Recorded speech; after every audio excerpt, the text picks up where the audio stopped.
2016년 10월 12일 수요일 저녁입니다.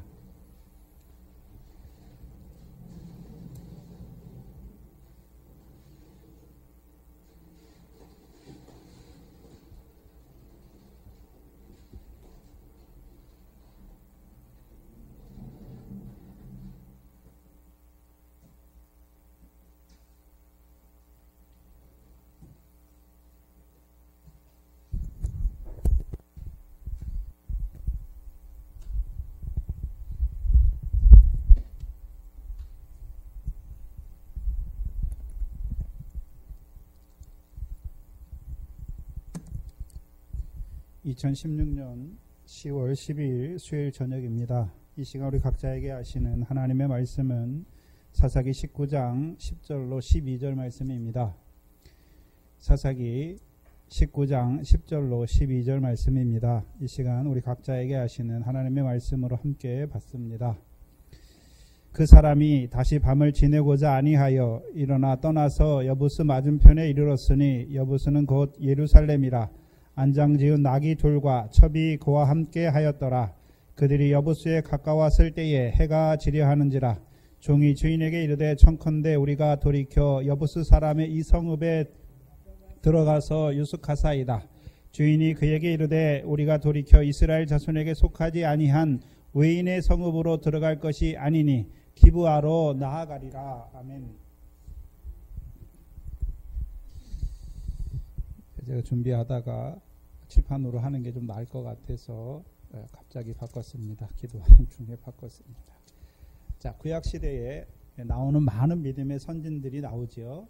믿음의 선진들이라고 할 때는 그들의 삶이 믿음을 따라 살았던 사람인 것을 하나님이 우리에게 나타내 주시는 것이죠. 그들이 비록 양심시대와 율법시대 안에 살아갔지만 그들이 율법을 따라 산 것이 아니라 율법을 의지한 것이 아니라 믿음을 따라 살아갔던 사람인 것을 알 수가 있지요. 그럼 우리가 생각해 봐야 하는 것은 구약시대 믿음의 선진들과 지금 오늘 신약시대 이 성령시대에 살아가는 우리의 믿음이 같은가 다른가 하는 것이죠. 네? 구약시대 믿음의 선진들이 그렇죠? 믿음을 따라 살았지요. 그렇죠? 그렇죠? 그러면 구약시대 살았던 믿음의 사람과 지금 신약에 우리가 믿음을 따라 살잖아요. 그렇죠?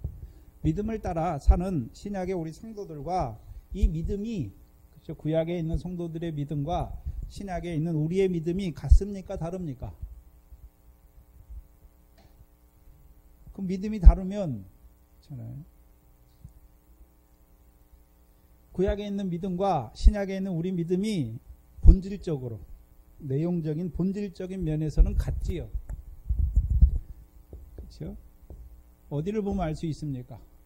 믿음이 어디에서 섬기느냐를 보면 알 수 있지요. 그래서 로마서 10장 16절 17절을 보시면 로마서 10장 16절 17절입니다.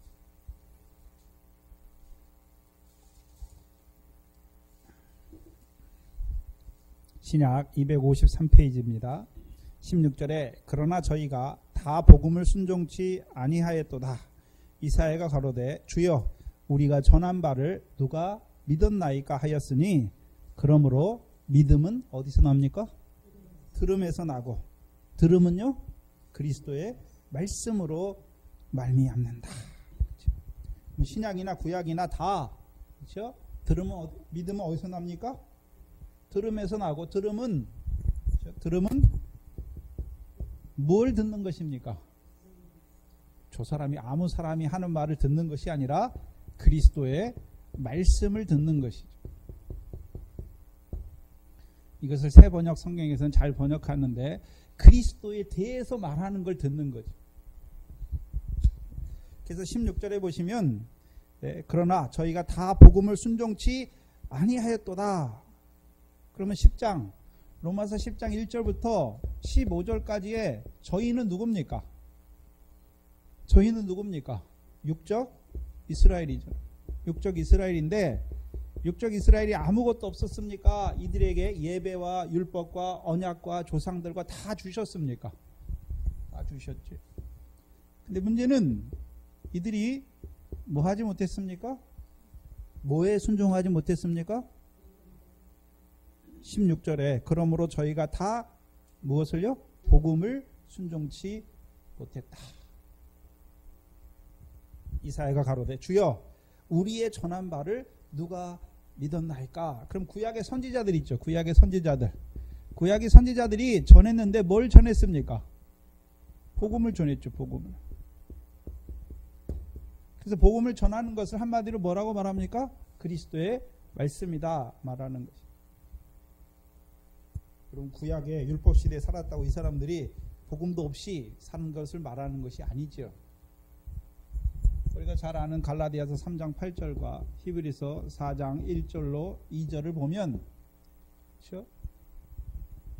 성경이 하나님이 이방을 의로 여기실 것을 성경이 미리 알고 아브라함에게 뭘 전했습니까?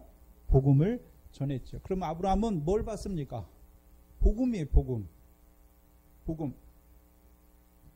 또한 히브리서 4장에서도 4장 3절이 광야에서 멸망한 자들에 대해서 말하면서 2절이 뭘 말합니까? 저희와 같이 우리도 복음 전함을 받은 자이나 그렇죠? 저희가 왜 들어가지 못했습니까?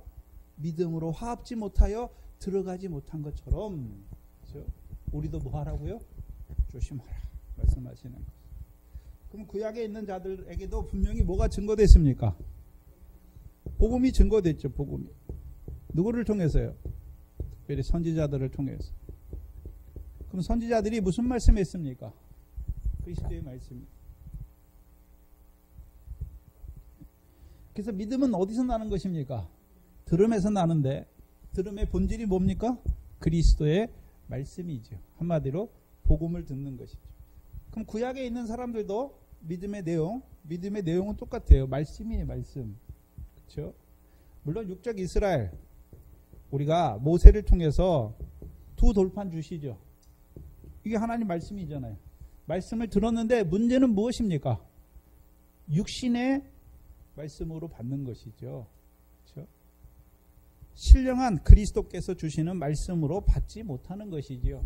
그래서 광야에 있는 자들은 육신의 양식 만나와 반석의 물을 먹었죠. 신령한 식물과 신령한 음료로 먹지 못하는 자가 된 것이죠. 그래서 구약에 있는 믿음의 성도들이나 신약의 우리나 믿음의 본질적인 내용은 같습니다. 그리스도의 말씀 곧 복음이죠. 그럼 차이가 무엇입니까? 차이는 시간의 차이밖에 없어요. 시간. 그렇죠? 시간의 차이지요. 역사죠. 역사. 구약에 있는 육적 이스라엘은요.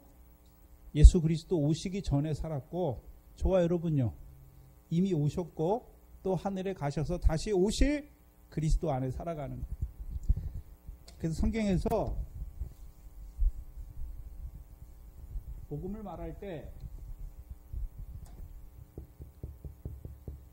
말할 때는 로마서 1장 2절이죠. 복음은 하나님께서 미리 선지자들로 누구에 대해서요? 그 아들에 대해서 미리 약속하신 것이죠. 약속하셨어요. 약속. 그렇죠? 그럼 아들이 누굽니까? 예수 그리스도죠. 그래서 구약에 있는 사람들도 하나님의 약속인 예수 그리스도 안에서 살아간 것이고 신약에 있는 저희들도요. 예수 그리스도 안에 살아가는 것이죠. 근데 구약에 있는 사람들은요. 아직 예수 그리스도께서 하나님이 약속하셨는데 아직 예수 그리스도께서 오시지 아니하였으니까 그 약속 안에 오실 예수 그리스도 안에서 살아가는 것이고 예수님의 제자들 예수님이 살았던 때를 살았던 그 제자들은요. 오신 예수 그리스도 안에 살아가는 것이고 저와 여러분은요. 다시 오실 예수 그리스도 안에서 살아가는 것이죠. 약간의 차이는 있지만 다 어디 안에 사는 것입니까? 예수 그리스도 안에서 살아가는 것입니다. 마태복음 1장 1절에 예수 그리스도인데 예수 그리스도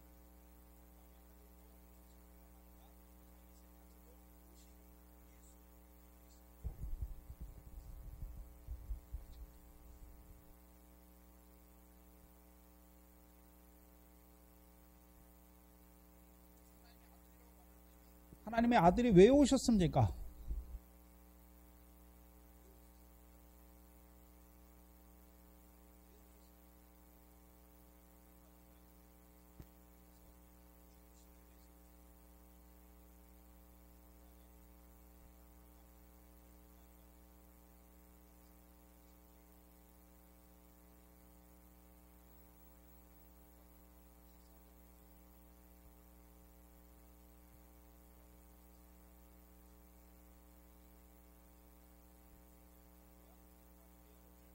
영광.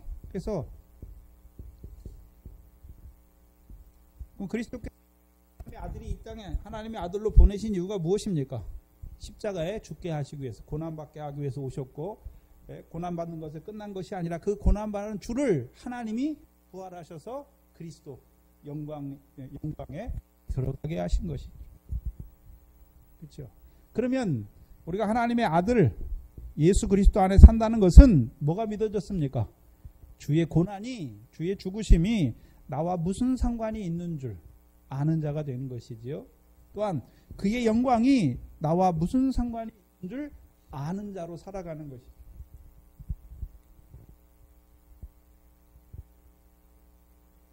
단지 그냥 지식적인 의미로 안다는 것을 말하는 것이 아니라 삶의 의미에서 아는 자로 삶을 살아가는 것입니다.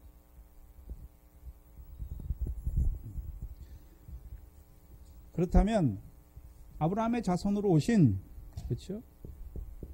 아브라함의 자손으로 오신 그리스도와 함께한다. 그렇죠? 우리가 함께하지요. 세 가지죠. 무엇입니까? 성령 세례 주시는 그리스도와 함께하는 것이고, 죄사함의 권세로 역사하는 그리스도와 함께하는 것이고, 또요 비유의 말씀으로 우리로 하여금 미래 결실하게 하시는 그리스도와 함께하는 것이죠.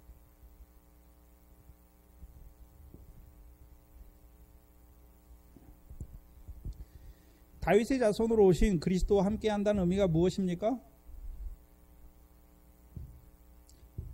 예루살렘을 시온이 되게 하는 것이고, 이제 시온의 율법 법궤를 안치하여서 시온에서 나오는 율법으로 우리에게 가르쳐 주어서 그 시온을 말미암은 그 율법의 복을 누리는 자로 세우는 것이죠. 그래서 요거 첫 번째 것만 빼놓으면, 그렇죠? 그리스도의 죽으심, 우리를 죄사함의 권세 아래 살아가게 하는 거죠. 마태복음 8장 16절 17절이죠.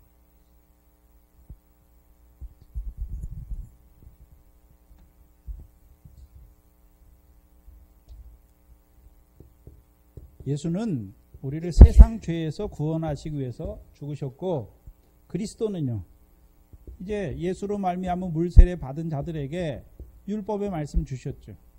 율법의 말씀을 왜 주셨습니까? 이제 하나님은 이 십계명에 주신 이 언약의 말씀을 따라 살게 하셔서 그들로 하나님의 소유, 제사장 나라, 거룩한 백성으로 살게 하시기 위해서 주셨어요. 그렇죠? 그렇잖아요. 근데 그렇게 살지 못해요. 그러면 이제 세상 죄가 아니라 율법을 범한 율법의 저로 말미암아 율법의 저주를 받을 수밖에 없는 우리를 그리스도의 십자가로 죽으시는 것이죠. 이렇게 죽으시는 이유가 무엇입니까? 우리를 그리스도의 사랑 안에서만 살게 하시려. 나 같은 죄인을 사랑하시는 사랑 안에서만 살게 하시려고. 그것이 아브라함의 자손으로 오신 그리스도로 말미암은 죄사함의 권세 아래 살아가게 하는 것이고, 물론 죄를 깨닫는 차이가 있어요. 다윗의 자손으로 오신 그리스도와 함께 산다는 의미가 무엇입니까? 다윗의 행복이죠. 다윗의 행복. 로마서 4장이지요. 다윗이 무엇을 행복이라고 말했습니까? 불법이 사하심 받고 죄가 가려우심을 받는 것이 행복이다 말하는 것이죠.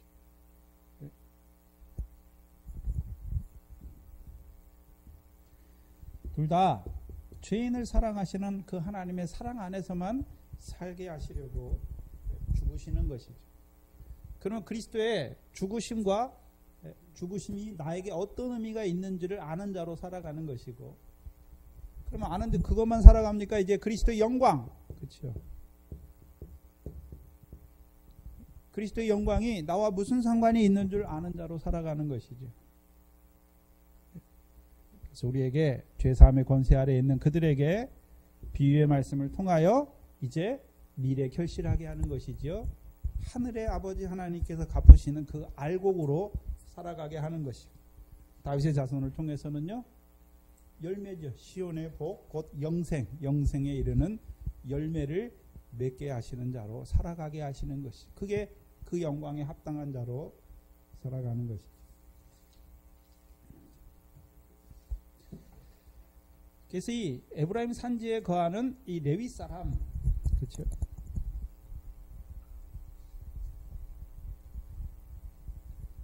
이 레위 사람은 몇째 날에 있습니까? 에브라임 산지에 거하는 이 레위 사람은 셋째 날에 있는 사람이, 셋째 날에.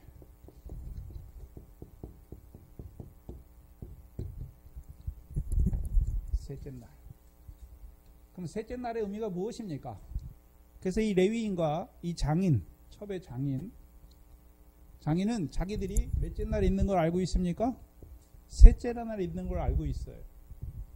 지난 시간에 이 사사기 19장에 나오는 이 날들의 역사가 창세기 1장의 날들의 역사, 이 신령한 날들의 역사인 것을 잠깐 보여줬죠. 그래서 오늘 그러면 창세기 1장에, 그렇죠? 말씀을 통해서 이루시는 하나님의 날들이 이 레위인과 어떤 관계가 있는지를 지금 말씀드리려고 하는 거예요. 창세기 1장은 하나님이 천지를 지으심으로 시작하죠. 근데 첫째 날부터 쭉 역사는, 그렇죠? 첫째 날부터 일곱째 날까지 역사는 하늘에서 이루시는 역사입니까? 지으신 땅에서 이루어 가시는 역사입니까? 땅에서 이루어 가시는 하나님의 역사예요. 그렇죠? 그 첫째 날에 빛이 있으라 하시죠. 빛이 있으라 하시는데 우리가 실제로 보는 태양빛은 몇째 날입니까? 넷째 날이죠. 넷째 날. 그럼 첫째 날의 빛은 무슨 빛입니까? 요한복음 1장에 생명의 빛으로 오신 그 빛이에요. 그래서 이 빛으로 말미암아 뭐가 나뉩니까?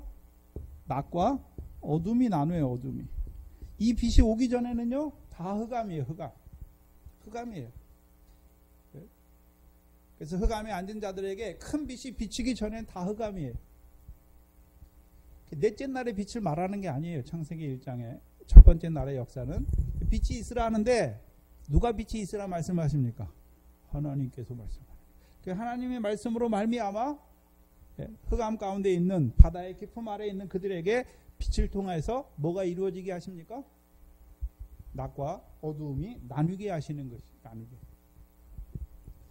그래서 창세기 1장은 신령한 역사를 보여주는 거예요. 하나님께서 이 세상에 보내신 하나님의 백성들에게 하나님의 말씀으로 이루어 가시는 그 신령한 역사가 무엇인지를 보여주시는 것이죠. 근데 이 레위인은 지금 셋째 날에 있다라고 말했는데, 그렇죠? 그럼 셋째 날은 어떤 자로 있습니까? 먼저는 뭐가 갈려집니까? 바다가 물러나서 묻이 뭐가 됩니까? 땅이 되고, 여기 묻이라고 할 때는 이스라엘 백성이 홍해를 건널 때 건건한 땅, 마른 땅, 그래서 묻이라고 그러고, 묻이 땅이 되면 이제 땅에서 뭐가 나게 됩니까? 풀과 씨 맺는 채소와 씨 가진 열매 맺는 과목을 내게 되는 것이죠. 과목이 나는 거예요. 과목이 이제 나는 거예요. 땅에서. 그렇죠? 땅에서 나는데, 땅에서 나긴 나는데 뭐가 있어야 자랍니까? 넷째 날에, 그렇죠? 넷째 날에 광명이 있어요. 광명이 땅의 비침으로 말미암아 자라는 것이죠. 여러분이 지금 논의 밭에 식물들이 있잖아요. 과수가 있잖아요. 그게 해를 보지 못하고 달을 보지 못하고 별을 보지 못하고 하늘에서 비가 내리지 아니하면 이게 살 수 있습니까? 자랄 수 있습니까? 없습니까? 없어요.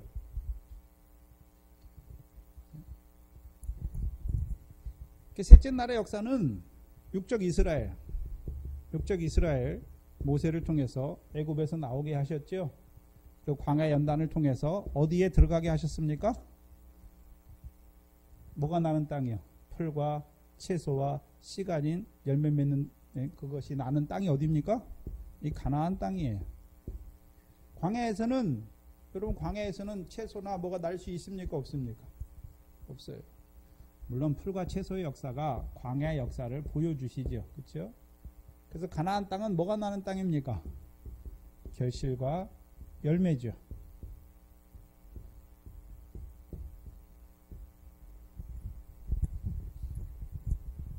그럼 육적 이스라엘이 지금 어디에 있습니까? 사사시대에. 하나님이 주시는 땅에 있잖아요. 가나안 땅에. 그럼 이 가나안 땅은 뭐 하기 위해서 주신 땅입니까? 뭐 하기 위해서 주신 땅입니까? 뭐 하기 위해서 주신 땅입니까? 결실과 열매를 맺게 하시기 위해서. 근데 지금 셋째 날에 있으면 어떻게 됩니까? 이 장인과 이 레위인이 같이 셋째 날 동안에는 같이 함께 거하면서 먹고 마시지요. 그렇죠? 누가 누구에 줬단 말이 없어요. 먹고 함께 먹고 마시지요. 함께 먹고 마신다는 말은 지금 하나님께서 자기들을 셋째 날 가나안 땅까지 주셔서 결실과 열매 맺게 하시는 자로 살게 하신 것을 보고 있는 거예요. 문제는 무엇입니까? 넷째 날부터는 누가 먹입니까? 누가 누구에게?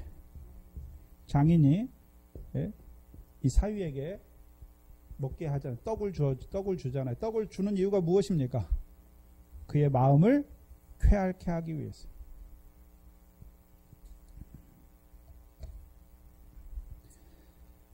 그러면 이미 장인은 어떤 자입니까? 셋째 날에 살아가지만 넷째 날과 다섯째 날의 역사도 아는 자지요.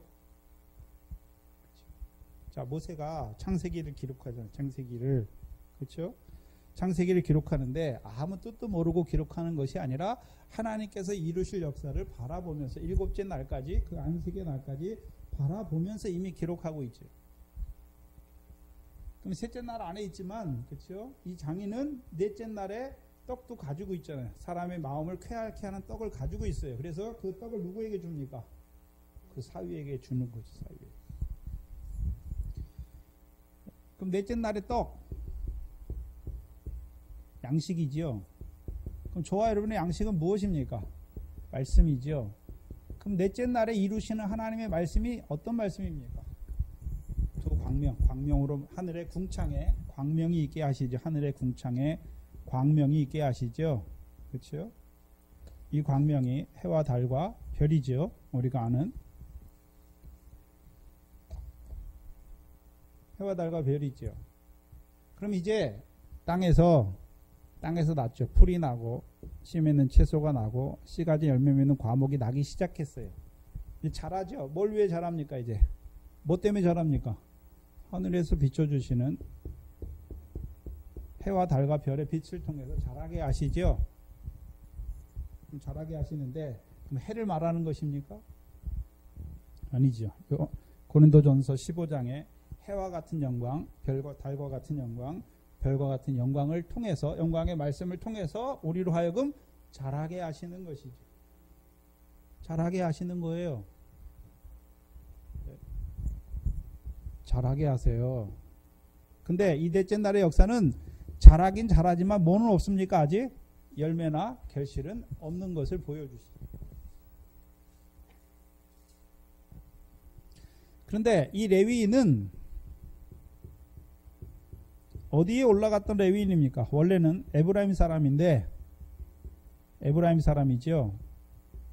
그럼 에브라임에게 주신 복이 무엇입니까? 창세기 48장에 므낫세도 큰 자가 되지만 에브라임은 므낫세보다 더 큰 자가 될 것을 말씀하시죠. 그래서 사사기의 두 축이 되는 지파가 누굽니까? 므낫세와 에브라임 지파예요. 그래서 므낫세 지파의 대표가 누굽니까? 기드온이에요. 기드온. 그 사사기 중간, 딱 중간이 기드온의 역사예요. 기드온. 기드온이 하는 일이 무엇입니까? 기드온이 하는 일이 무엇입니까? 기드온의 구원 역사. 하나님 백성이 악을 행하니까 하나님께서 대적의 손에 붙이지요. 대적의 손에 미디안의 손에 비치니까 이스라엘 백성이 파종하지만 미디안 대적이 올라오므로 그 땅의 소산을 다 멸하잖아요. 그렇죠? 근데 누구만요? 이 기드온만 보리의 결실을 해서 타작하고 포도주틀에서 타작하죠. 그럼 기드온을 통해서 이루시는 구원, 먼저는 이스라엘 백성을 그 죄악에서 돌이키시죠. 어떻게 해요? 여룻바알이죠. 바알의 단을 회파해 주는 거예요. 그래서 참신이 누구인지를 알게 하시는 것이죠. 그게 여룻바알이에요. 그러면 여호와가 참신인데, 그럼 참신이 너희를 지금 이 가나안 땅으로 올라오게 하신 이유가 무엇입니까? 너희로 하여금 여호와의 명령을 청종하게 하셔서 이른 비와 늦은 비를 통해서 무슨 결실이요? 미래 결실하게 하기 위해서 올라오셨죠. 올라오게 하신 것이죠. 근데 이스라엘 백성의 마음에 뭐가 있습니까? 미디안, 아브라함의 후처의 아내 후처 그도라를 통해서 낳은 자식이죠. 이 미디안은 아브라함이 생전에 뭐를 주니까요? 재물을 주니까 어디로 갑니까? 동국으로 떠나는 자잖아요. 이스라엘 백성 속에 아직도 뭐가 있습니까? 세상 염려와 재물의 유혹이 있는 것을 보여주시죠. 끊어주시는 것이. 그럼 미디안 지파인 기드온을 통해서 하나님 백성들로 하여금 무슨 역사요? 미래 결실하는 구원을 이루어가는 자들로 세우시는 것입니다. 근데 사사기는 전 이스라엘에게 이루어지는 역사가 아니라 지파마다 일어나는 부분적인 역사예요. 그럼 에브라임은 어떤 자들입니까? 그래서 기드온을 말할 때, 그렇죠? 기드온이 꿈을 꾸고서 기드온이 이제 미디안 사람들을 보면서 300명만 남았는데 미디안 사람들이 바다에 무수한 모래보다 많은 미디안 사람들을 보잖아요. 그러니까 하나님께서 올라가라. 그래서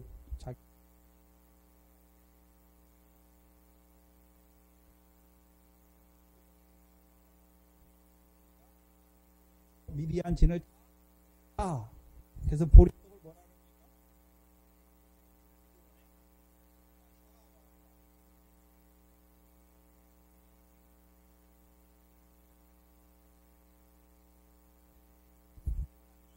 이 기드온의 역사를 통해서 미래 결실하는 그 기드온을 들어서 이제 어떤 자로 세우십니까? 보리의 떡으로 역사하게 해서 하나님의 대적, 하나님 백성의 대적이 치는 거예요. 기드온의 칼이라고 할 때는 기드온이 가진 기드온이 실제로 싸울 때 칼이 없어요. 그렇죠? 횃불과 항아리의 횃불과 한 손에는 나팔을 들고 불잖아요. 칼날이 없어요. 칼날은 뭡니까? 성령의 검, 하나님의 말씀이죠. 그렇죠? 하나님의 말씀이죠.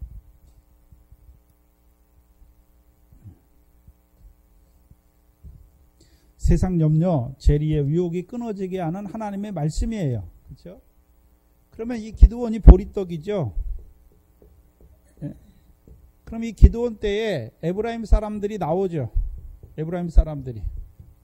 예. 기드온 때뿐만 아니라 입다 때에도 나오죠. 입다 때. 입다도 므낫세 자손인데 입다 때 이 에브라임과 기드온 때 에브라임이 나와요. 그럼 에브라임이 해야 될 일이 무엇입니까? 원래 하나님 백성을 대적의 손에서 구원하는 일을 에브라임 사람들이 해야 되는 것이죠. 근데 그걸 하지 않아요. 그렇죠? 그래서 입다가 뭐라 그럽니까? 니네가 우리를 구원해야 되는데 니네가 구원하지 아니하므로 내가 내 생명을 돌아보지 아니하고 나가서 구원을 이루었다라고 말하는 것이죠. 그럼 에브라임 사람들은 뭐 하는 자들입니까? 보리떡이에요. 보리떡. 그럼 보리떡이 해야 되는 일이 무엇입니까? 미래 결실하지 못하는 자들의 그 결실, 세상 염려와 재리의 유혹을 끊어줘서 그들로 미래 결실하는 자로 세워가야 하는 자들. 이게 큰 자예요.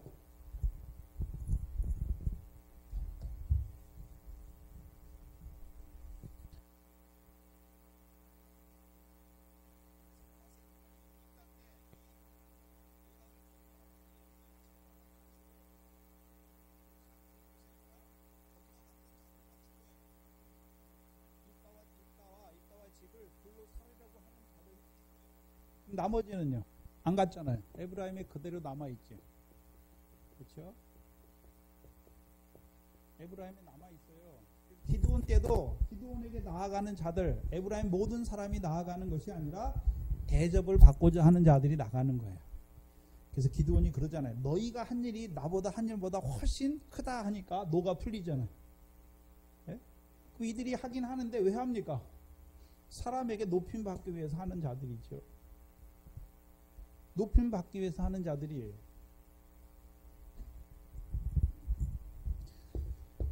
근데 이 레위인은 어떤 자로 살아갑니까? 에브라임 지파 가운데 살죠. 에브라임 지파 가운데. 하나님께서 레위인, 원래 광야에서는 레위인이 어디 살았습니까? 성막에서 다 살았는데 이제 가나안 땅을 주고 나서는 그렇죠? 실로, 성막에 있는 실로에 약간의 제사장들과 레위인만 남겨놨어요. 그리고 나머지 제사장들과 레위인을 다 흩어요. 그렇죠? 그 제사장들에게는 유다 지파와 베냐민 지파의 기업 중에서 성을 주시고 나머지 레위인들에게 그렇죠? 레위인들을 그렇죠? 고앗 자손, 무라리 자손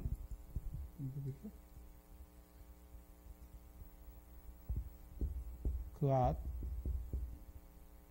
무라리 아니죠? 그앗과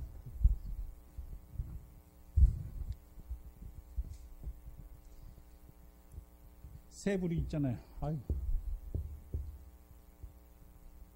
고앗 자손하고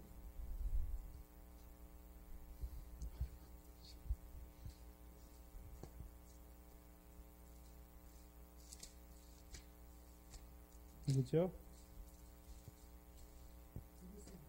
네? 네, 게르손.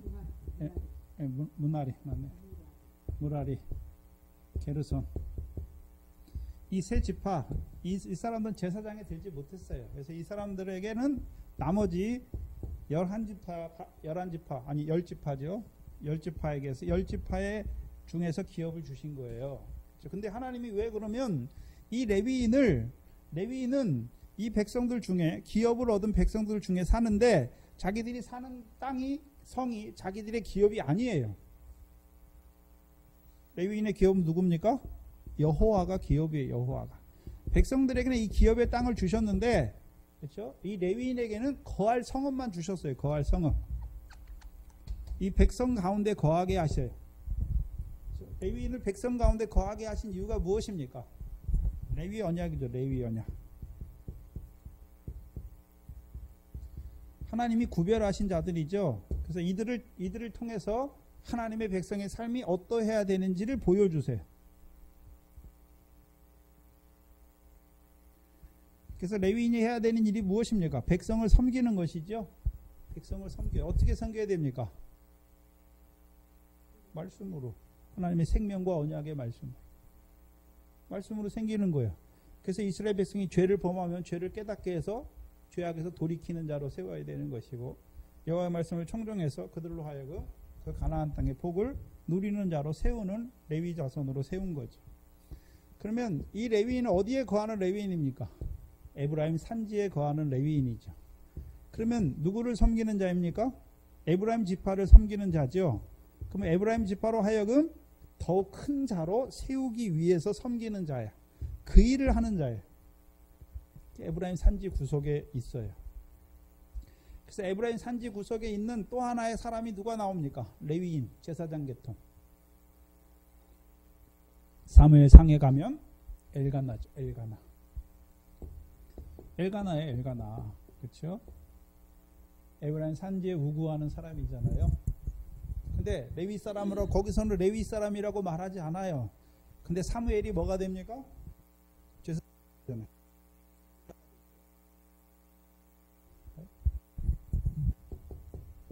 그래서 엘가나가 아론의 후손이에요. 아론의 후손. 그래서 역대상에 가면 사무엘의 족보가 쭉 나올 때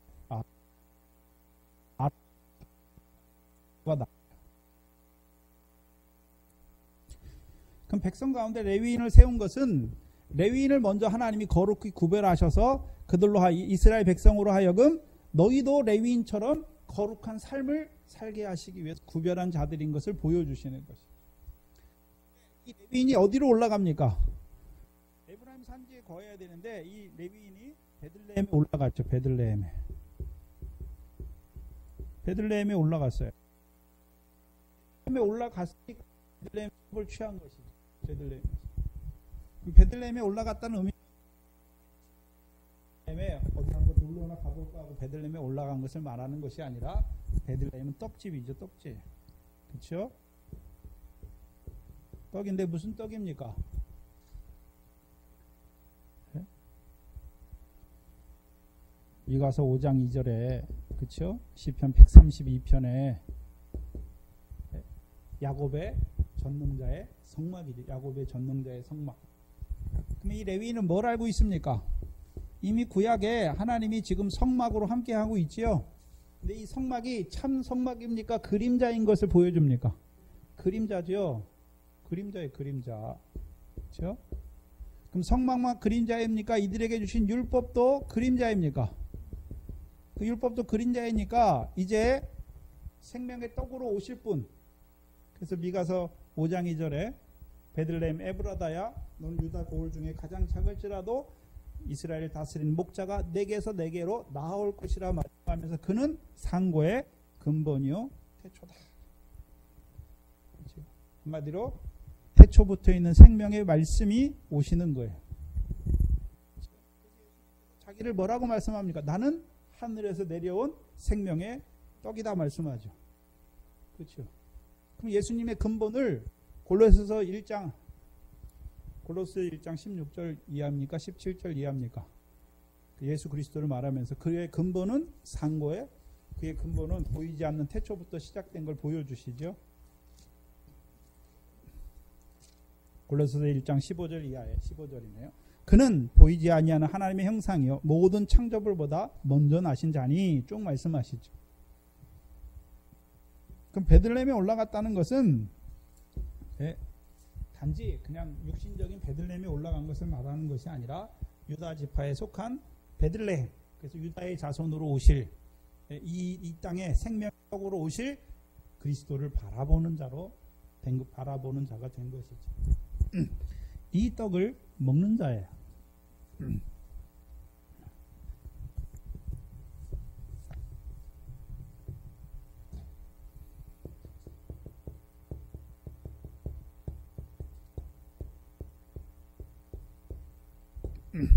생명의 떡을 먹은 자지요. 그래서 구약에서 생명의 떡을 먹었다고 하는 것은 어떤 의미입니까? 이 땅에 생명의 떡으로 오셔서 하나님의 백성들을 위해서 죽으실 뿐만 아니라 부활하심으로 그 백성들에게 그의 살과 피를 주어서 뭐하게 하실 자요? 영생하게 하실 자로 바라보는 것입니다.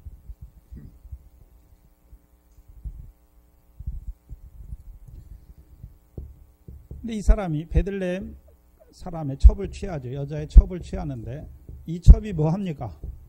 여자인데, 그렇죠? 5병과 7병에서 그렇죠? 떡을 먹을 때 여자는 수에 칩니까? 안 칩니까? 안 치죠. 여자와 아이는 떡을 먹었지만 수에 치지 않아요. 왜요? 아이들은 떡을 먹잖아요. 근데 이 떡이 무슨 의미인지 알지 못해요. 왜? 깨닫는 게 둔하니까. 근데 이 떡을 먹어야 그럼 깨닫는 게 둔하다고 아이들에는 안 가르치면 됩니까? 아이들에게도 줘야 됩니까? 줘야지 자라가면 어떤 자가 됩니까? 깨닫는 게 어른처럼 깨닫게 되는 것이죠. 여자도 떡을 먹어요. 근데 왜 안 씁니까? 전쟁에 나가지 못해요. 남자만 나가는 거죠. 네? 그럼 여자는 이 떡을 먹지만 늘 어떤 자로 살아갑니까? 지는 자로 살아가는 거예요. 그래서 하나님 백성은 여호와의 군대죠. 군대. 그렇죠? 군대인데 군대는 뭘 위해 존재합니까? 싸움이죠. 싸움. 네? 그래서 이스라엘 백성의 싸움, 애굽에서의 싸움, 광야에서 싸움, 가나안 땅에서의 싸움, 그렇죠? 싸움의 대적이 다르지만 싸움이 있잖아요. 근데 신약에서는 그럼 이스라엘 백성들의 싸움이 그냥 육신적인 싸움입니까? 믿음의 싸움입니까? 믿음의 선한 싸움이에요. 믿음의 선한 싸움. 믿음의 선한 싸움이에요. 믿음의 선한 싸움. 그래서 이 싸움을 싸워야 이길 수 있어요. 이기는 자로 살아가게 하시는 것이. 그럼 이 싸움을 싸우기 위해서 주시는 양식이 무엇입니까? 그게 생명의 떡이에요.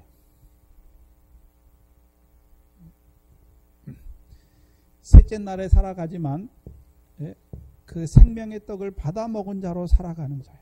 그렇죠? 신약으로 말하면 새 언약이죠. 새 언약.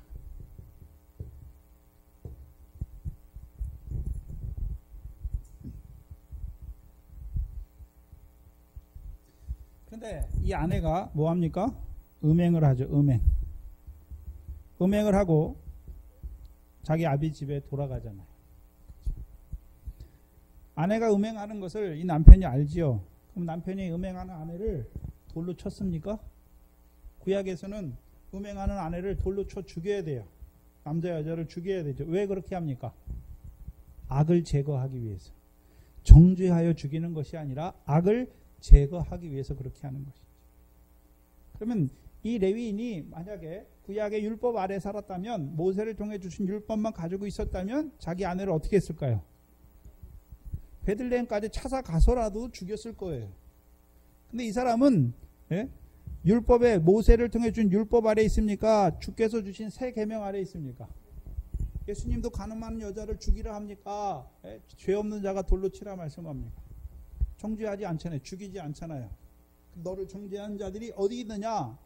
그래서 바리새인, 예수님 때 나오는 요한복음 8장에 나오는 바리새인들은 악을 제거하기 위해서 죽이는 것이 아니라 비판해서, 가늠한 것을 비판하여 정죄하여 죽이는 자예요.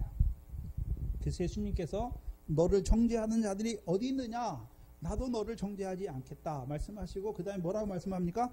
가서 다시는 죄를 범치 말라 말씀합니다. 그러면 구약에 살아가지만 이미 누구 안에서요? 예수 그리스도 안에서 살아가는 자인 것을 보여주시죠. 근데 문제는 이 남편이, 그렇죠? 자기 아내가 행음하고 돌아갔어요. 행음하고 돌아갔는데 왜 빨리 안 쫓아가지고 4달이나 지나서 갑니까? 4달, 넉 달이 지나서 아내를 찾아가잖아요. 그럼 넉 달이 차기까지는 이 남편이 이 여자를 보면서 정죄하지는 않지만 어떻습니까? 사랑하지는 못하는 거예요. 사랑하지는 못하는 거죠. 정죄는 하지 않지만 사랑하지 못하잖아요.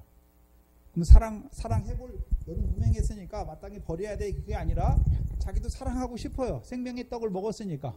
새 언약이니까 내가 너희를 사랑한 것 같이 너희도 어떻게 됩니까? 서로 사랑해야 되죠. 사랑해야 된다는 거 알아요. 근데 사랑합니까? 자기는 못해요.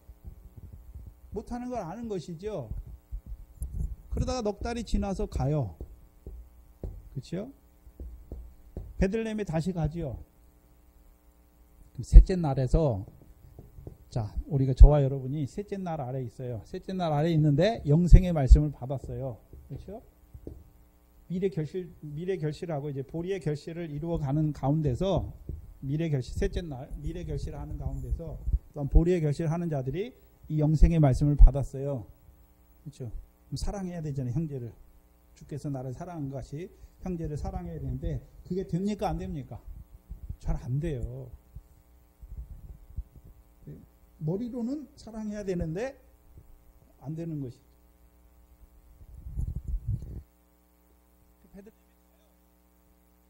가니까 자기 아내 첩을 통해서 아비의 집으로 인도하여 드리죠. 그렇죠?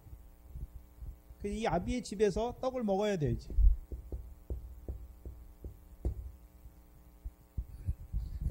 남자가 여기서 이 여자가 음행했으니까 이 여자를 버렸다 치면은 올 수 있습니까? 없습니까? 오지 못해요. 네?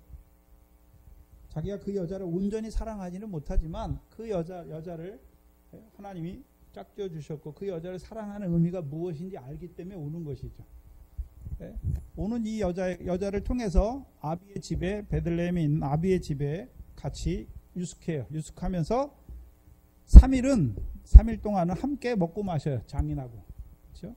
근데 이때 이 여자는 먹지 못해요. 이 여자는 먹었단 말이 없어요. 먹긴 먹었죠. 근데 이기지 못하는 것을 보여주죠. 그래서 3일 동안은 먹어요. 그렇죠? 먹인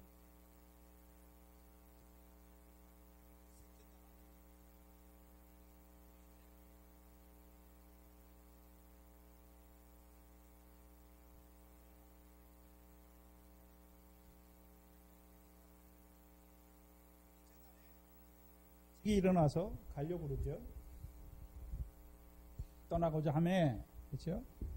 장인이 뭘 줍니까? 떡을 주어서 그대의 마음을 쾌활케 한 후에 가라. 그렇죠? 쾌활케. 그럼 이 떡을 먹지 못하고 가면 어떤 자가 됩니까? 쾌활치 못하는 자가 되잖아요. 그래서 넷째 날의 역사가 뭡니까? 광명을 통해서 징조와 사시와 일자와 연한을 이루죠. 그렇죠? 그 징조가 뭡니까? 이사야 7장이죠. 처녀가 아들을 낳는 게 징조예요. 아들을. 그렇죠?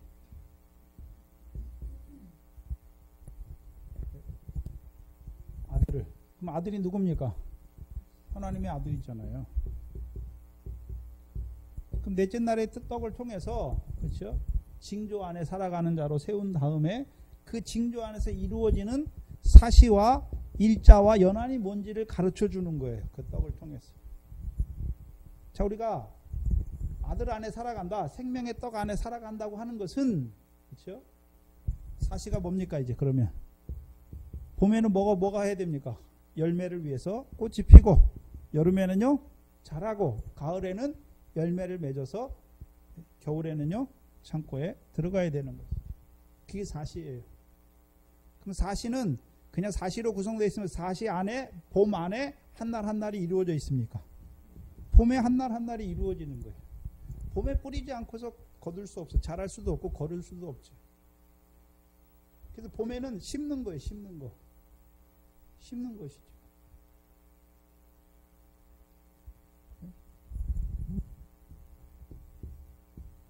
그 징조 안에서 이제 때를 따라 심는 거예요.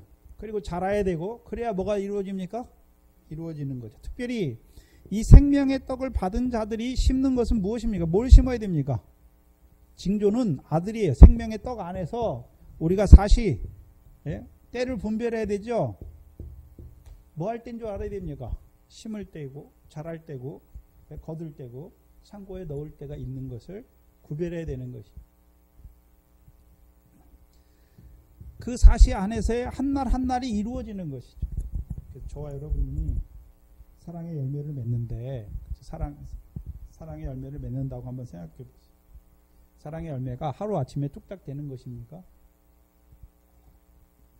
아니죠. 또 한 날 한 날의 삶이 어떻습니까? 지극히 평범하고 지극히 그냥 일상적인 삶 속에서 이루어가는 거예요. 그게 힘든 거예요. 네? 우리의 삶이 무슨 드라마틱하고 이러지 않아요. 그냥 평범한 삶 속에서 이 사랑의 열매를 맺어가는 것이죠. 한 날 한 날의 삶이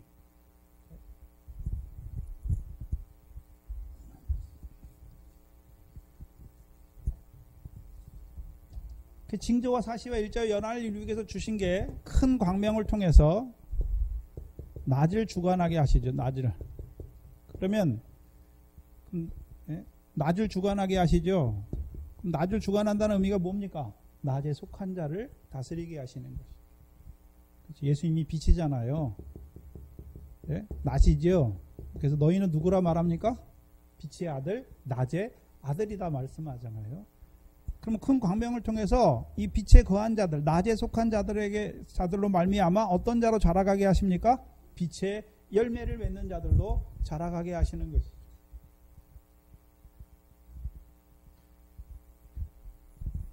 근데 낮만 있습니까? 어두움도 있습니까? 항상 어두움이 있어요. 어두움이. 그렇죠? 넷째 날의 어두움. 그렇죠? 근데 넷째 날부터는 이제 하나님께서 그 밤이 어둠인데 밤을 주관하는 뭐를 주셨습니까? 작은 광명을 주셨죠. 그렇죠? 그래서 넷째 날도 이 장인이 이 사유에게 이 밤도 너희 유숙해서 네 마음을 즐겁게 하라 말씀하는 거예요. 그러면 이 생명의 떡을 먹은 자가 넷째 날의 밤, 넷째 날의 역사 안에서 자라가지요. 근데 이거는 결실로 자라가는 것이 아니라 뭐 하기 위해 자라갑니까? 과목을 내기 위한 나무로 자라가는 거예요. 이 사람은. 나무로 자라가는 것이지요. 근데 셋째 날에 머물면 말씀은 받았지만 아직 나무가 나지 못하는 것이고, 이제 넷째 날 역사가 되면, 그렇죠? 셋째 날의 역사를 통해서 나무가 나오잖아요. 근데 풀이나 채소나 나무나 구별이 됩니까? 안 됩니까? 안 돼요. 처음에 싹으로 날 때는. 그렇죠? 근데 자라고 나니까 이게 뭡니까? 나무예요, 나무. 그렇죠? 나무죠. 그럼 나무는 왜 자라게 합니까? 가나안 땅의 나무. 포도의 열매를 위해서 자라게 하신 것을 보게 하시는 거예요. 이 셋째 날에 광명을 통해서 이제 나무를 분별하게 하시고 나무로 자라게 하시는 이유가 뭡니까? 포도나무로 자라게 하시는 거는 포도의 열매를 맺게 하시는 거예요.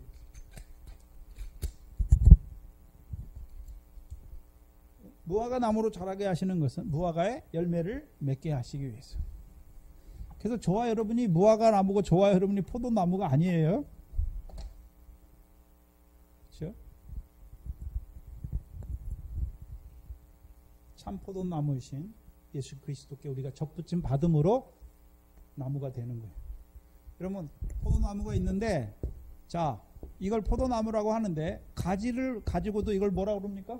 포도나무라고 그러는 거죠. 그래서 예수 그리스도께서 무화과 나무예요. 우리가 그 가지에 접붙이는 거죠. 예수 그리스도께서 참 감람나무죠. 우리가요 가지가 되는 거죠.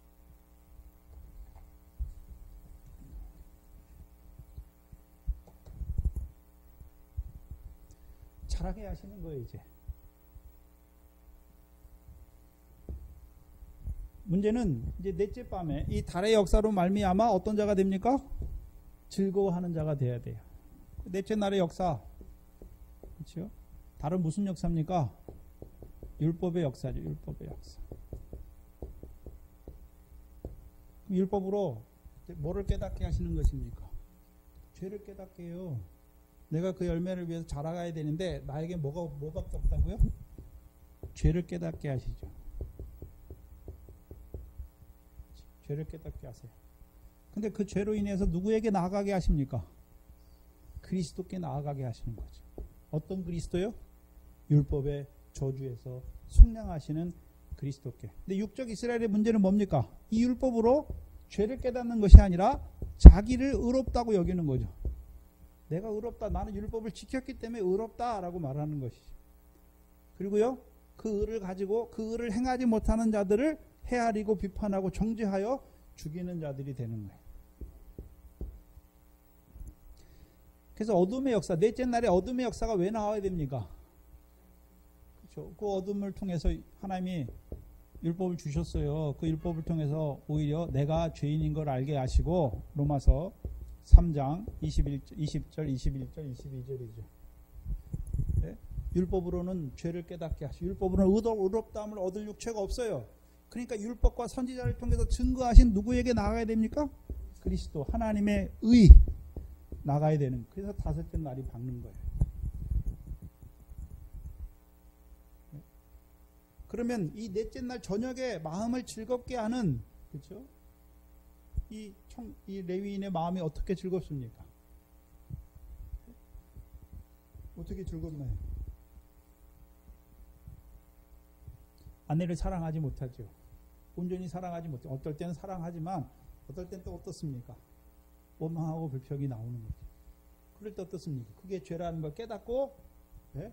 어떤 자로 네? 율법의 저주에도 속량하신 그리스도 앞에 나아가는 것이죠. 그래서 죄가 더한 것을 뭐가 더합니까? 은혜가 넘치게 하세요. 죄가 더한 곳에 은혜가 넘치게 하세요. 이 영생의 말씀을 받고서 내가 형제를 사랑해야 되는데 그렇게 살지 못하는 그렇게 사랑하지 못하는 자기를 보면서요. 자기가 아내가 당신이 그렇게 했기 때문에 당신 때문에가 아니라 내가 죄인인 걸 알고 네? 죄인을 사랑하신 그리스도의 십자가 앞에 나아가는 것이죠. 나아가면 어떤 자가 됩니까? 죄가 더한 곳에 은혜가 더욱 넘치게 하시는 역사가 다섯째 날의 역사예요.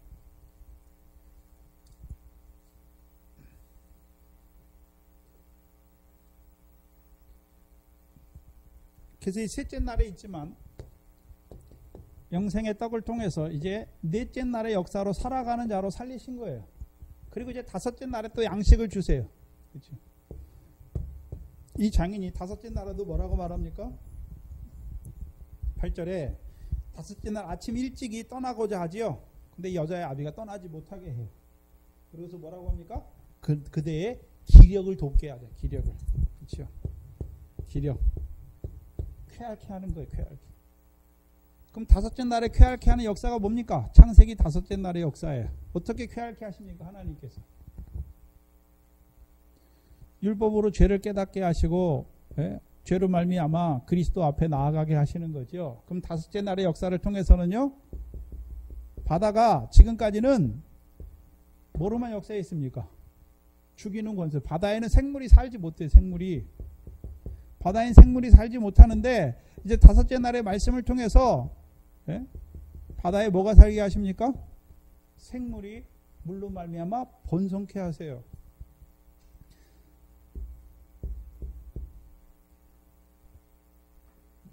그럼 바다의 권세죠. 바다. 죄악으로 역사하는 바다예요. 그렇죠? 그래서 저와 여러분이 바다 물고기가 있잖아요. 바다 물고기가. 바다 물고기가 짬을 먹으면 죽지요. 근데 죽습니까? 안 죽습니까? 안 죽어요. 저와 여러분이 죄를 지으면 죄로 인해서 죽어야 되죠. 구약에서는 죄 지으면 죄로 말면 다 어떻게 됩니까? 죽어야 되는데 예수 그리스도 안에서는 죄 때문에 죽습니까? 죄가 더운 것에 은혜가 더욱 넘치게 하십니까? 바다 물고기가 바다 짠물을 먹듯이 우리가 죄악을 물 먹듯이 먹어요. 근데도 죽습니까? 오히려 죄가 더운 것에 은혜가 더욱 넘치게 하십니까? 죄가 더운 것에 은혜가 더욱 넘치게 하시는 것이죠. 그래서 물이 많을수록 어떻습니까? 고기도 많이 번성하는 거예요. 생육하고.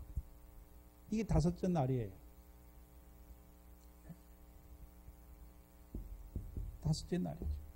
근데 다섯째 날 역사는 하나만 있는 것이 아니라 두 번째 뭐도 있습니까? 하늘의 궁창에는 새가 나르라 말씀하세요. 그래서 공중 나는 새가 있고 궁창 나는 새가 있어요. 이 다른 새예요. 다른 새. 그렇죠? 공중 나는 새는 두 가지인데 공중에 권세 잡은 자가 있고 그다음에요. 그 권세 잡은 자 아래서 육신의 목숨을 위해서 무엇을 먹을까 마실까 나는 자들 있지요. 근데 하나님께서는 이 공중 나는 새들도 누가 먹이십니까? 하나님께서 먹이시죠. 그래서 하나님께서 선인과 악인에게 해와 비를 공평히 주시는 거예요. 사도행전 14장에서는요. 맞다. 너희에게 하나님께서 결시기를 주시고 비를 내려서 너희에게 심게 하시고 결시기를 주셔서 음식으로 너희를 만족해 하셨다. 그분이 하나님이다 라고 말하는 것이죠.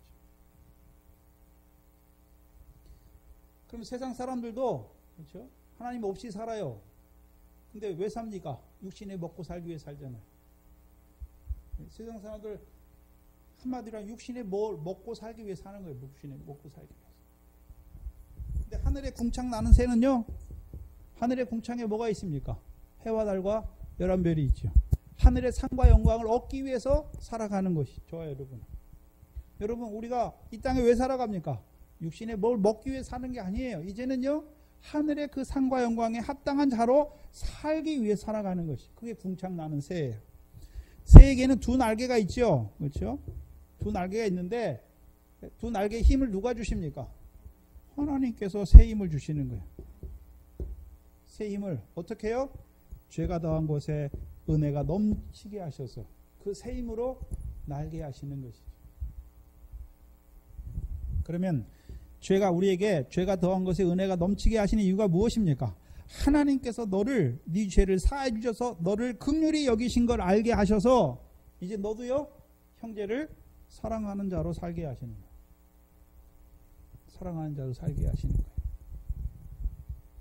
미래 결실을 하는 자들도 자 저와 여러분이 세상 염려 그거 안 할 그 결실을 위해 살아가지요. 근데 그렇게 못 살아요. 그럼 어떻습니까?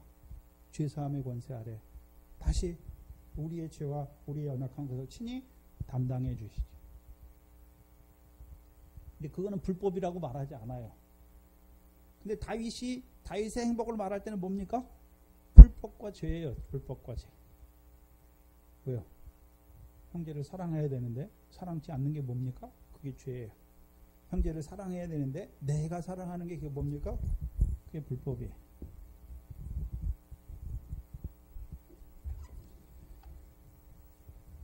그럼 다섯째 날에 양식을 먹어요. 그래서 기력을 돋아요. 장인이 기력을 돋지요. 그리고서 이 저녁에도, 다섯째 날 저녁에도 여기 유하여 네 마음을 즐겁게 하고 여섯째 날 일찍 가라 말하죠. 여섯째 날 일찍 가라. 그렇죠? 근데 이 사람이 다섯째 날에 일어나죠. 다섯째 날에 일어나요. 그럼 만약에 다섯째 날에 장인의 집에 머물러서 다섯째 날 그 저녁을 통해서 이루시는 역사 안에 있으면 즐거운 자가 되지만, 다섯째 날에 일어나면 어떻게 됩니까? 다섯째 날 저녁에 이루시는 그 역사를 보지 못해요. 이 장인이 주는, 저녁에 주는 떡이 무엇입니까? 그 다섯째 날의 역사 안에 있는 자들에게도 어둠의 역사가 있는데, 그 어둠의 역사가 하나님이 허락하셔서 그 어둠을 통하여 우리의 부족한 것을 다시 보게 하셔서 우리로 하여금 여섯째 날에 그 말씀으로 나아가게 하시는 것이죠.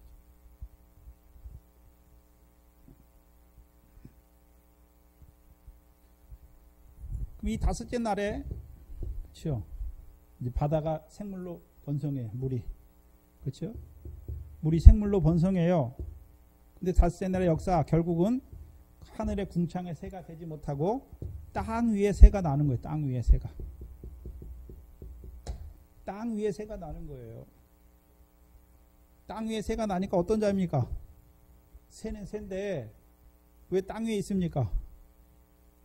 그럼 땅 위에 새가 날지 무슨 어디에 새가 납니까?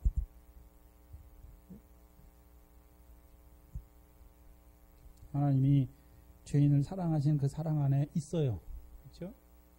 근데 궁창 나는 새가 되지 못하고 땅 위에 나는 새가 되는 것이죠.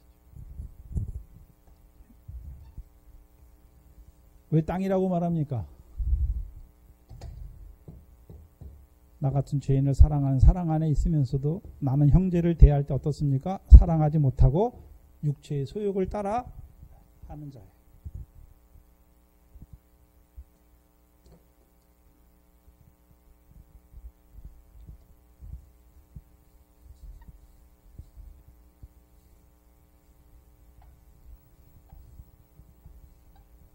장인의 집에 있었으면 다섯째 날 저녁의 역사, 저녁을 즐겁게 해요. 즐겁게. 마음을 즐겁게.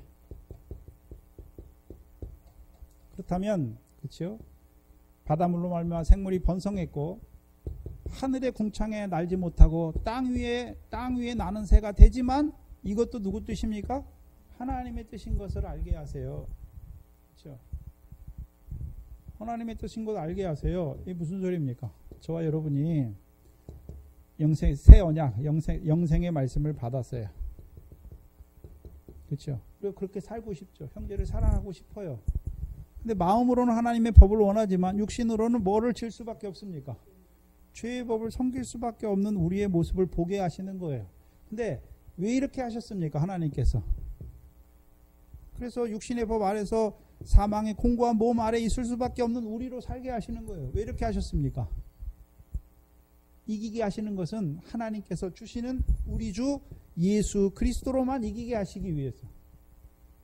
우리가 이기는 게, 우리가 형제를 사랑하는 게 아니에요. 우리 주 예수 그리스도로 말미암아 형제를 사랑하는 자로 세워주시는 거죠. 육신의 죄를, 마음으로 하나님의 법을 원하지만 육신으로는 죄의 법을 섬길 수밖에 없는 우리를 이제요, 우리 주 예수 그리스도 안에서 이 죄를 이기게 하시는 거예요. 우리가 이기는 것이 아니라 우리 주 예수 그리스도로 말미암아 죄를 이기게 하시는 거죠. 이것을 로마서 6장에서는요, 죄에게 지면 죄의 종이다. 근데 아들을 믿으면 아들이 뭐하게 하십니까? 자유케. 어디에서 자유케요? 죄와 사망에서, 사망의 법에서 자유케. 무엇으로요? 아들이 주시는 생명의 성령의 법이죠. 생명의 성령의 법 안에 살아가는 자는 어떤 자가 되는 것입니까? 이기는데 어떻게, 생명의 성령의 법이니까 이 법은 어떤 법입니까? 이 법은 어떤 법인가요?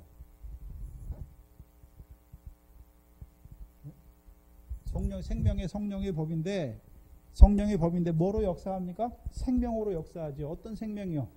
우리 안에 하나님의 사랑을 부어주어서 우리로 하여금 그 사랑에서 자라게 하셔서 우리도 이제요, 성령으로 말미암아 형제를 사랑하는 열매를 맺게 하시는 거예요. 그게 사람이 맺는 열매가 아니라 성령의 열매를 맺게 하시는 거죠. 근데 이 사람은 다섯째 날 저녁이 되기 전에 일어나요. 저녁에 일어나는 것이 아니라 해가 지기 전에 일어나요. 네? 그래서 자기 곳으로 돌아가려고 하죠. 자기 곳으로 돌아가려고 그래요. 그래서 일어나서 가는 곳이 어디입니까? 일어나서 떠나죠. 그럼 저녁의 역사, 다섯째 날 저녁의 역사를 통해서 이루신 역사는 보지 못하고 떠나는 자가 되는 거예요. 떠나는데 어디로 갑니까? 여부수. 여부수가 곧 뭡니까? 예루살렘이죠. 그런데 이 사람이 왔을 때 베들레헴이잖아요. 갈릴리인데 여기가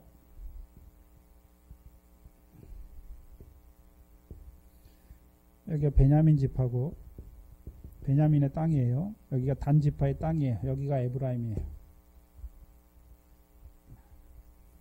에브라임이 더 넓겠네요. 에브라임이 이 정도 되겠네요. 이 사람이 여기 어떤 구석에 살았는데 베들레헴으로 올 때 어떻게 왔겠습니까? 올 때는 베냐민 땅으로 왔을까요? 단 자손이 거하는 소라와 에스다올로 왔을까요? 갈 때는 어디로 갑니까? 예루살렘. 그럼 예루살렘이 어디 있습니까? 여호수아 보면 예루살렘은 누구에게 기업으로 주셨습니까? 베냐민 지파에게 기업으로 주신 땅이에요. 기업으로 주신 땅이에요. 그럼 올 때 분명히 와서 올 때도 에브라임 그 예루살렘을 거쳐 왔으면 그렇죠? 근데 올 때는 단 자손의 땅으로 오는 거예요. 특별히 어떤 땅이요? 소라와 에스다올. 누가 역사했던 땅입니까? 삼손이 역사했던 땅이죠. 그렇죠? 삼손은 어떤 자입니까? 나실이 이제 태에서 나기 전에 이미 하나님이 쓰실 자로 구별한 자잖아요. 태양의 아들, 태양의 소년. 네? 이스라엘 백성은 어디에서 구원합니까? 블레셋이죠. 블레셋. 블레셋에서 구원하기 시작하는 것이죠. 근데 이 삼손은 누구에서 삽니까? 유다 지파의 사사예요. 유다 지파. 유다를 위해서 싸우는 자예요. 삼손도 뭘 알고 있습니까? 태초의 근본이신 우리가 어디에서 나서 어디로 가는지를 알고 있는 자죠. 이리 와요. 근데 장인을 통해서 다섯째 날에 양식을 먹고서는 어디로 올라갑니까? 예루살렘으로 올라가요. 근데 예루살렘으로 올라가는데 이때 예루살렘은 이 사람이 뭐라고 말합니까? 12절에 이 사람이 종이 우리 늦었으니까 이제 여부수에 가서 거기서 유숙합시다. 그러니까 이 사람이 12절에 뭐라 그럽니까? 아니다. 거기는 외인의 성이다. 외인의 성이다. 그래서 우리는 하나님의 백성의 성인 기브아로 가자. 이 기브아도 베냐민 땅이에요.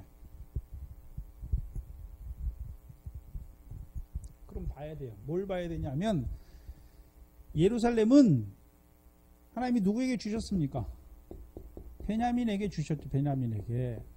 기업으로 주셨어요. 근데 이 기업의 땅을 베냐민이 차지했습니까? 오히려 여부수 사람의 땅이 되었습니까? 여부수 사람의 땅이 되었어요. 여부수 사람의 성이. 여부수 사람의 성이 되니까 베냐민의 뜻은 뭡니까? 오른손의 아들인데 기브아에 있는 자들은 어떤 자들이 됐습니까? 왼손의 아들들이 됐어요. 왼손의. 그럼 예루살렘 사사기에서 이미 사사기 1장에 예루살렘이 나와요. 사사기 1장에 보시죠.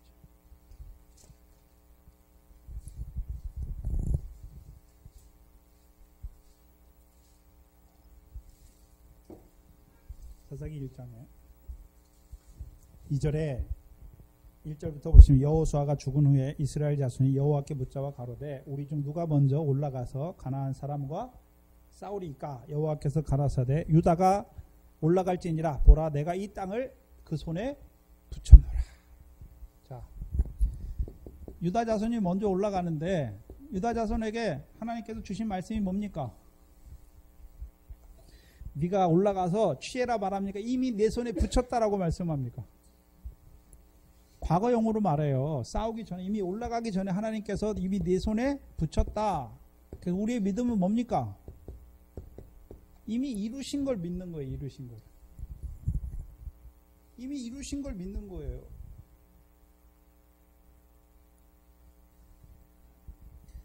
누구를 통해서요? 여호수아를 통해서 이미 이루어 주셨잖아요. 그렇죠? 네? 그걸 얻기 위해서 이제 올라가면 돼요. 자, 저와 여러분이 하나님 말씀 받잖아요. 받으면 그 말씀을 통해서 이미 하나님이 약속해 놓으셨어요. 그러면요, 저와 여러분이 믿음으로 화합을 하기만 하면 그것이 우리의 말씀대로 이루어지고 그것이 저와 여러분의 기업이 되는 거예요. 근데 이 유다 자손이 사사기 1장에 올라갈 때, 그렇죠? 유다 자손에게 예루살렘을 주지 않았어요. 근데 1장 8절에 보면 유다 자손이 예루살렘을 쳐서 칼날로 취하죠. 그렇잖아요. 자기 성읍도 아니잖아요. 베냐민에게 준 성읍인데 왜 올라가서 예루살렘을 치고 올라갑니까? 예루살렘을 피해가지고 자기들 기업으로 가면 되는데 왜 예루살렘으로 갑니까? 예루살렘을 거쳐야 자기들 기업으로 가야 되는 거예요. 그럼 예루살렘으로 올라갈 때 무슨 싸움이 있습니까? 아도니 베색하고의 싸움이잖아요. 아도니 베색. 우리 사사기 1장 할 때 했지요. 아도니 베색이 하는 일이 뭡니까? 사람들의 오른발 엄지가락과 수족이니까 손과 발에 오른 엄지가락만 찍는 거예요. 오른손에 엄지가락을 찍고 오른발에 엄지가락을 찍는 자지요. 그렇죠? 근데 유다 자손이 이 아도니 베색에 뭐를 찍어버립니까? 그 수족에 오른 엄지가락을 찍어요. 손의 엄지가락과 발의 엄지가락을 찍어요. 그럼 왜 아도니 베색이 왜 나오고 아도니 베색이 손발을 찍는 게 뭐고 이 유다 자손이 오히려 아도니 베색에 오른손 수족에 오른 엄지가락을 찍는 이유가 무엇입니까?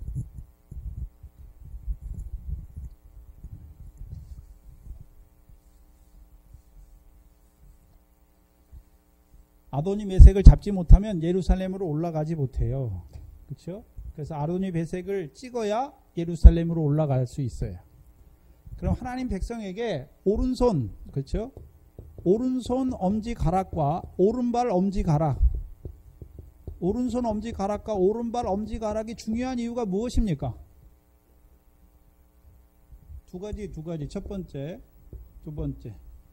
제사장을 세울 때 출애굽기 29장이죠. 29장 12절로 21절입니다.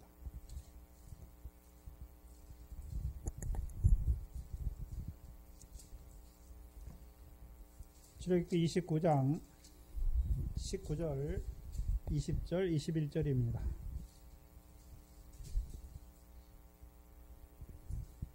너는 다른 수양을 이제 29장이 제사장의 위임식이에요. 그래서 이 제사장들에게 하시는 말씀인데 19절에 너는 다른 수양을 취하고 아론과 그 아들들을 그 수양의 머리 위에 안수할지며 너는 그 수양을 잡고 그 피를 취하여 아론의 오른 귓뿌리와 오른손 엄지와 오른발 엄지에 바르고 그 피를 단 주위에 뿌리고 단 위에 피와 관유를 취하여 아론과 그 옷과 그 아들들과 그 아들들의 옷에 뿌리라. 그와 그 옷과 그 아들들과 그 아들들의 옷이 뭐하게 됩니까? 거룩하게 됩니다. 왜 하나님께서 제사장들의 오른 귓뿌리에 피를 뿌리고 오른발 엄지가락과 오른손 엄지가락과 오른발 엄지가락에 뿌리게 하고 또 제사장에게는 특별히 그 옷에 기름을 피와 기름을 관유를 붓게 하십니까? 뭐하게 하려고요? 거룩하게. 피를 뿌려야 거룩해지는 거예요. 어디에요? 오른손과 오른손 엄지가락과 오른발 엄지가락. 제사장들 다 귓볼이 있잖아요. 귓볼. 자, 오른 귀에다 우리 오른 귓불이에다가 피를 뿌리는 이유가 무엇입니까? 그리스도의 피 안에서 그리스도 안에서 우리가 하나님의 말씀 들어야 깨닫는 거예요. 들을 기가 생긴단 말이에요. 귓불이에 피가 안 묻으면 자 애굽에서 유월절 할 때 피를 어디다 묻혔습니까? 그 유월절을 먹는 그 사람들의 문설조와 좌우 임방에 발랐잖아요. 왜요? 이 안에 들어간 사람의 재앙이 넘어가잖아요. 자, 우리에게 그러면 이제 가나안 땅에 있는 제사장들에게 오른 귀에 피를 묻혀주시는 이유가 무엇입니까? 이들이 이미 애굽에서 나왔죠. 피를 묻혀주시는 이유가 무엇입니까? 왜 귀에다 묻힙니까? 들을 귀에 들을 귀. 근데 우리가 어떻게 듣는 귀가 생깁니까? 그리스도의 피 안에 있어야 들을 귀가 생기는 거예요. 또한 제사장들의 수족에 엄지가락에 바람이 피는 이유가 뭡니까? 거룩하게. 그래서 구별된 귀, 구별된 손, 구별된 팔로 살게 하시는 것이죠. 특별히 제사장들은 또 옷에도 뿌려요. 왜요?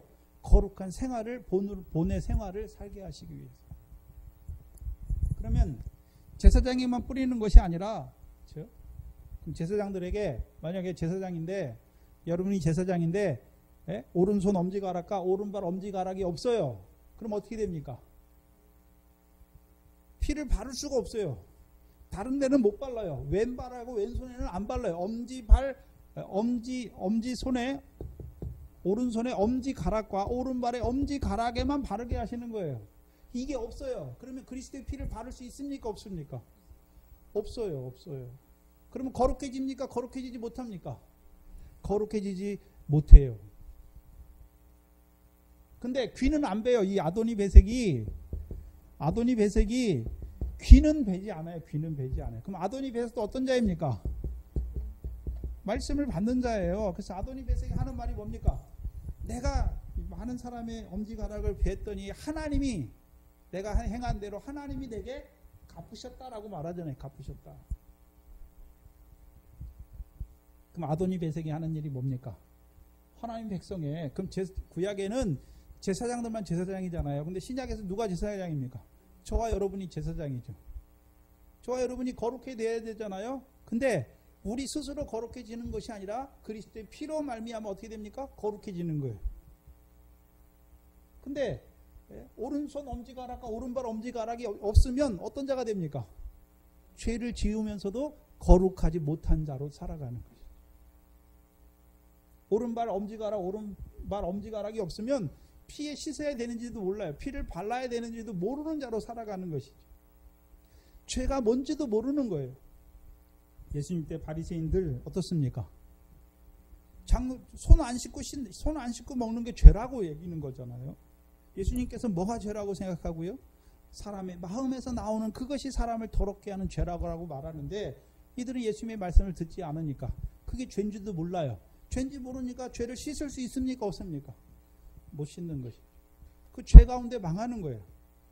그러면 바리새인과 서기관들 율법이 없었습니까? 하나님 말씀이 있어요.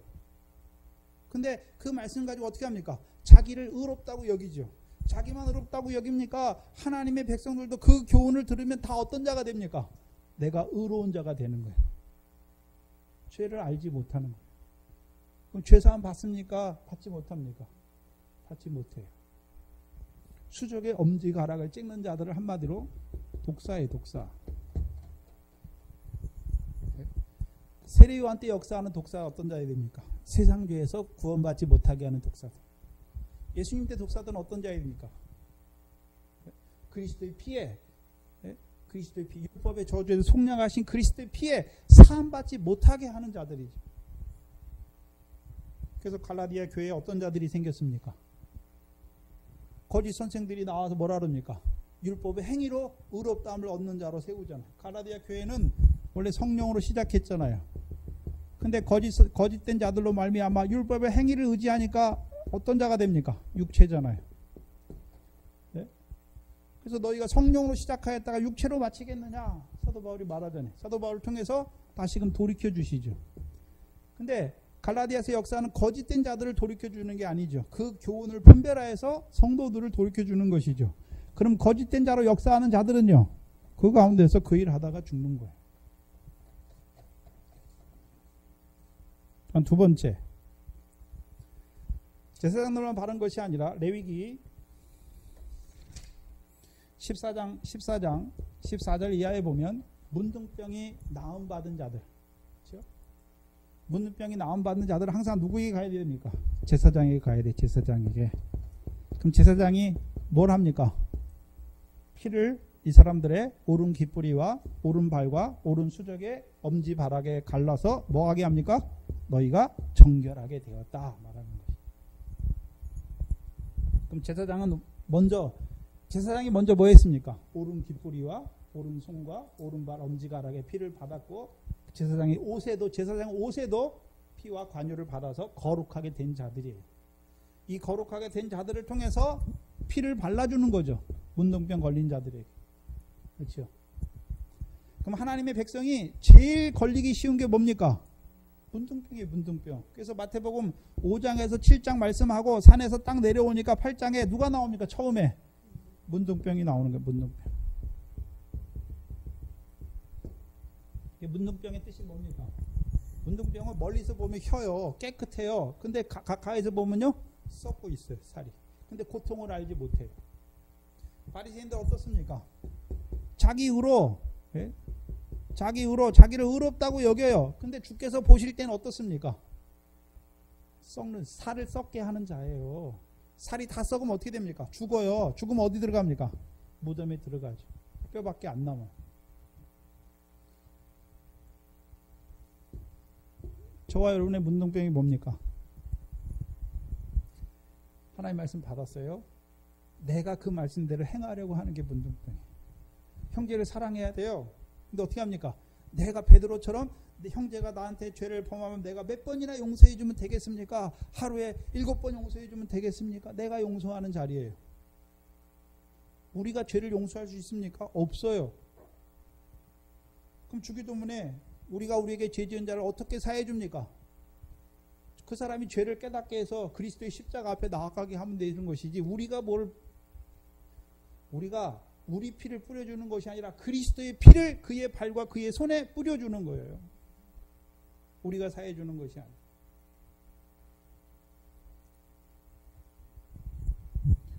그럼 이 사람은 뭐가 없습니까? 칼이 없어요. 그러니까 예루살렘이 외인의 성으로 보는 거예요. 예루살렘이 외인의 성입니까? 하나님께서 하나님 백성에게 주신 성읍입니까? 하나님께서 하나님 백성에게 주신 성읍이에요. 그럼 거기로 올라가려면 누구를 이겨야 됩니까? 오른손 엄지가락과 검지발을 찍는 자들을 이기는 칼이 있어야 올라가요. 근데 그게 없단 말이에요. 그러니까 돌아가는 거예요.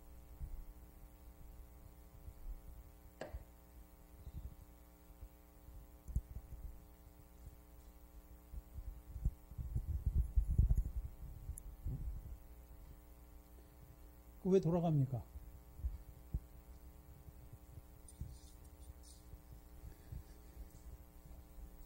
여호와께서 주신 기업의 성으로 봤으면 유다 자손과 같이 베야 되잖아요. 아도니 베섹과 같은 자들을. 베섹의 뜻이 뭐냐면, 베섹은 성경에 유일하게 세겜과 벳산 사이에 있는 성읍이에요. 벳산. 세겜의 뜻이 뭡니까? 하나님께서 여호수아를 통해서 세겜 언약이죠. 가나안 땅을 다 차지한 후에 그들에게 기업으로 주신 다음에 여호와만 섬기게 하시기 위해서 세겜에서 언약을 맺잖아요. 그래서 율례와 법도를 가르쳐 주시죠. 율례와 법도를 가르쳐 줘요. 그럼 하나님 백성이 자기들이 율례와 법도를 행하는 것입니까? 성령으로 율례와 법도를 행하게 하십니까? 성령으로 율례와 법도를 행하게 하시는 거예요. 근데 벳산은 누가 죽은 곳입니까? 사울이 죽은 곳이에요. 사울은 원래 뭘로 시작했습니까? 성령을 줬잖아요. 성령. 그렇죠? 근데 뭘로 마칩니까? 육체로 마치는 거예요. 요 사이가 베색이에요. 베색.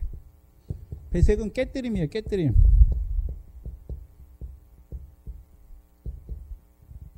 그럼 하나님 백성을 어떻게 깨뜨립니까? 마귀가 하는 역사가 하나님 백성을 어떻게 육체 가운데 망하게 합니까? 성령으로 시작했는데 뭐가 되게요? 육체가 되게 하면 망하는 거예요. 특별히 이 레위 사람, 생명의 떡을 먹은 레위 사람은 육체가 된다는 말이 뭡니까? 성령의 열매, 사랑하지 못하고 자꾸 원망과 불평, 육체의 소욕 가운데 살아가면 결국 어떻게 됩니까? 그 가운데서 망하는 자가 됩니다. 이렇게 시온에 오신 모퉁이들이 그리스도 예수를 주로 받은 자의 싸움이 뭡니까? 육체의 소욕과 성령의 소욕이죠. 육체의 소욕과 성령의 소욕. 그 육체의 소욕을 끊는 칼이 있어야 되잖아요. 근데 그게 없단 말이죠. 못 올라가요. 못 올라가요. 그러니까 기브아로 가는 거예요. 근데 기브아에 있는 자들은 어떤 자들입니까? 하나님 백성인데 베냐민 지파인데 왼손이에요. 왼손. 만약에 이들이 오른손이었으면 이들이 이미 예루살렘을 점령해서 하나님 백성이 예루살렘으로 오는 자들에게 뭘 바른 자가 되겠습니까? 피를 발라주는 자가 되는데 오히려 뭐 합니까? 정죄하는 자들을 보고 죽이는 자가 되는 거죠. 그리고 오히려 예수님이 죄인을 죄를 용서하니까 바리새인들이 좋아합니까? 오히려 예수까지 죽이려고 그럽니까? 이 사람이 기브아에 자기 아내를 데려가잖아요. 근데 아내 때문에 자기까지 죽이려고 하죠. 그렇잖아요. 그러니까 이 사람은 자기는 살고 여자를 내주죠. 예수님은 어떻습니까? 죄인을 내주는 것이 아니라 자기가 가서 죽고 죄인을 살리는 것이죠. 그 자리에 서지 못해요. 그래서 우리가 사랑해야 되는데, 그렇죠? 자기는 사랑해요. 근데 그 범죄한 자를 정죄하는 자들을 피하는 거예요. 피하는 거예요. 왜요? 죄를 범하는 자들, 정죄하는 자들의 그 교훈을 깨줘야 되잖아요. 독사의 교훈이 뭔지 나타내 주어서 그들을 파하는 강력한 말씀이 있어야 되는데 오히려 도망가는 거예요. 그리고 더 자라가면, 그렇죠? 형제를 사랑하기만 하는 것입니까? 이제 형제를 위해서 마땅히 죽는 자가 돼야 됩니까? 죽는 자가 돼야 되는데 자기가 죽지 못하고 오히려 아내가 죽어요.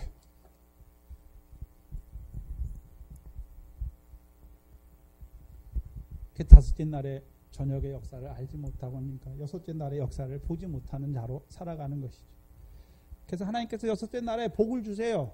그렇죠? 여섯째 날에 복을 주시는 이유가 무엇입니까? 이제 정복하고 다스리게 하시려고, 하나님의 형상으로 살아가게 하시려고 그 복을 받아야 돼요. 근데 그 복을 받지 못하고 일어나는 것이.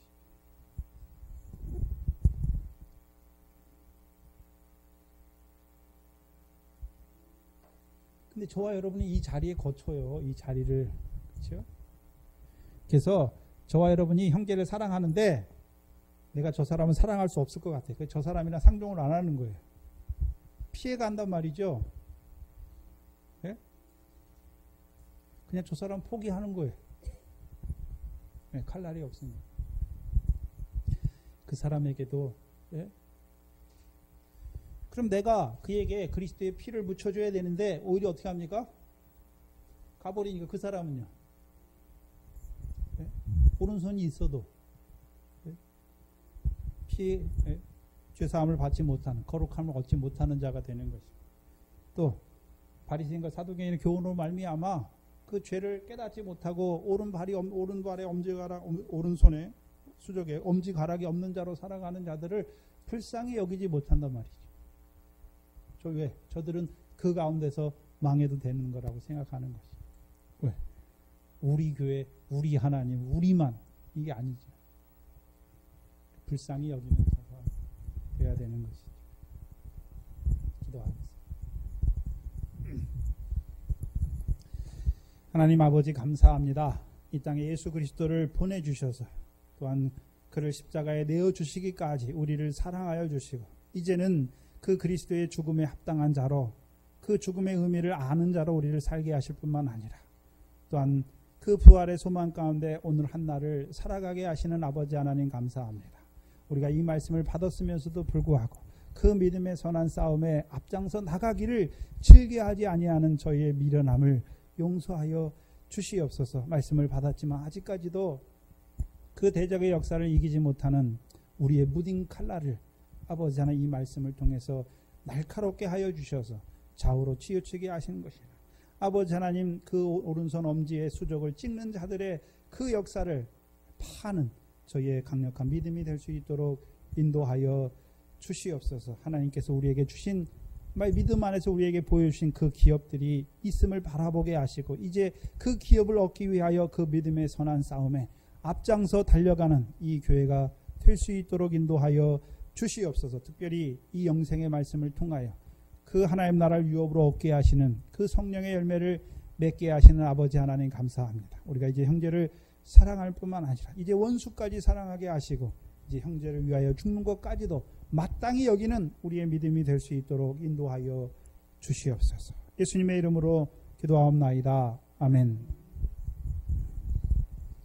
찬송가 451장 1절만 드립니다. 시간이 좀 지났네.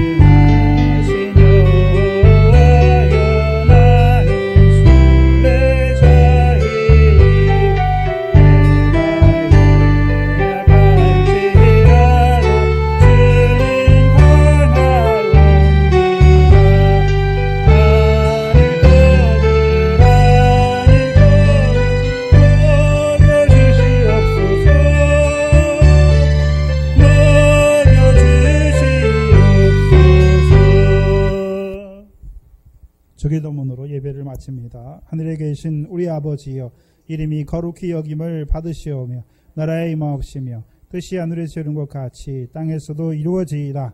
오늘날 우리에게 일용할 양식을 주옵시고 우리가 우리에게 죄지은 자를 사해 준 것 같이 우리 죄를 사해 주옵시고 우리를 시험에 들게 하지 마옵시며 다만 악에서 구하옵소서. 나라와 권세와 영광이 아버지께 영원히 있사옵나이다. 아멘.